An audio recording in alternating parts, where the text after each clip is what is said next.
राज एकदम मस्तमौला, शरारती और काफी स्मार्ट 17 से 18 साल का नौजवान जब एक शादी में जाता है तो उसे दुल्हन से ही प्यार हो जाता है।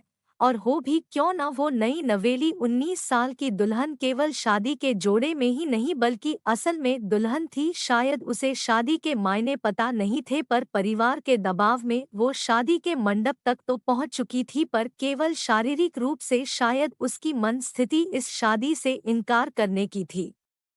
जयमाल का माहौल था, दूल्हे के चेहरे से कैमरे के लाइट्स रिफ्लेक्ट कर रहे थे और वहीं दुल्हन के चेहरे के भाव जैसे भोर की कली जब शाम तक मुरझा जाती है, उस तरह के प्रतीत हो रहे थे। दूल्हे और दुल्हन के पीछे पंगत में खड़े होकर कुछ रिश्तेदार एक हाथ से पेट सहलाते और दूसरे को दूल्हे और दुल्हन के सिर के ऊपर रख आशीर्वाद देने की रस्म निभा रहे थे कि दीक्षा की नज़र उसके सामने आंखों में डूबा देने वाला सनमदर लिए खड़े एक लड़के पर पड़ी, जो बेहद प्यार से अपने नीचे के होंठ को अपने दांतों से काटते हुए ऊपर के होंठ से छिपाते उसे अपनी गाढ़ी आंखों की पुतलियों से निहार रहा था, मानो जैसे चांद को आश्चर्य भरी नजरों से कोई 4 से 5 साल का बच्चा अपनी छत से घूर रहा हो। दीक्षा को असज पाते ही राज एकाएक अपनी नजरों का ढलान अपने शर्ट के तीसरी बटन की ओर पाया। अब अगले कुछ घंटों तक दीक्षा की नजरें राज को दूर तक तलाश रही थी कि थोड़ी देर में जयमाल की प्रक्रिया समाप्त हो गई। राज एक जिद्दी लड़का भी था, ये बात तब सिद्ध हो जाती है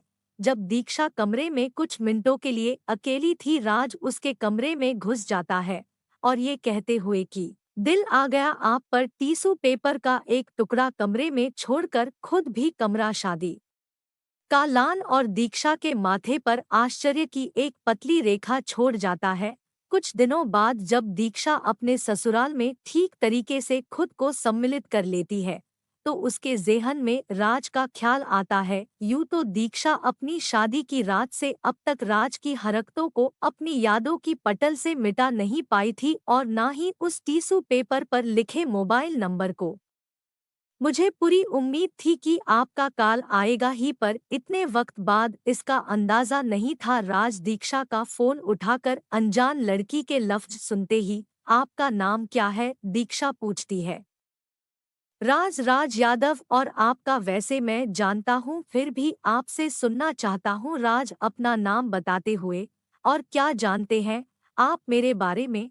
सब कुछ। राज दीक्षा की बात काटते हुए। सब कुछ जैसे जैसे कि आपका नाम दीक्षा है, आपका घर दुर्गापुर में है और शादी PSC बाजार में हुई है, आपके हस्बैंड का नाम राजा है जो कि गांव के रिश्ते से मेरे मुंबोले दूर के मामा लगते हैं, पर उम्र में मुझसे 3 से 4 साल ही बड़े हैं।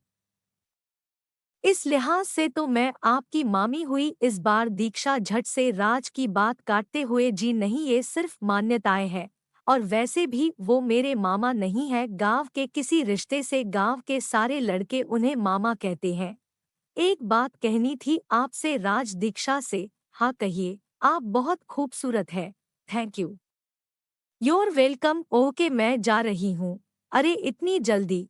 हाँ, और अब दोबारा कॉल भी नहीं करूँगी। अरे ऐसा कैसे? राज की बात खत्म होने से पहले ही फोन कट जाता है।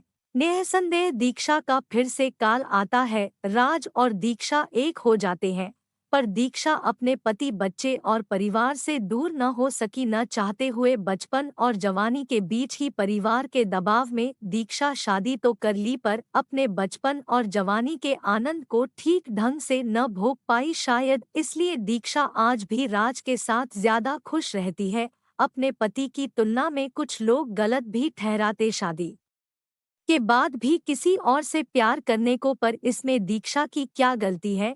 उसे तो वक्त ही नहीं दिया गया प्यार को समझने के लिए, और जब सही वक्त आया तो वो उसकी शादी की रात थी। ये थी राज और दीक्षा की पहली मोहब्बत, जो अब भी बरकरार है, पर सिर्फ दिली मोहब्बत तक, क्योंकि दोनों मजबूर है।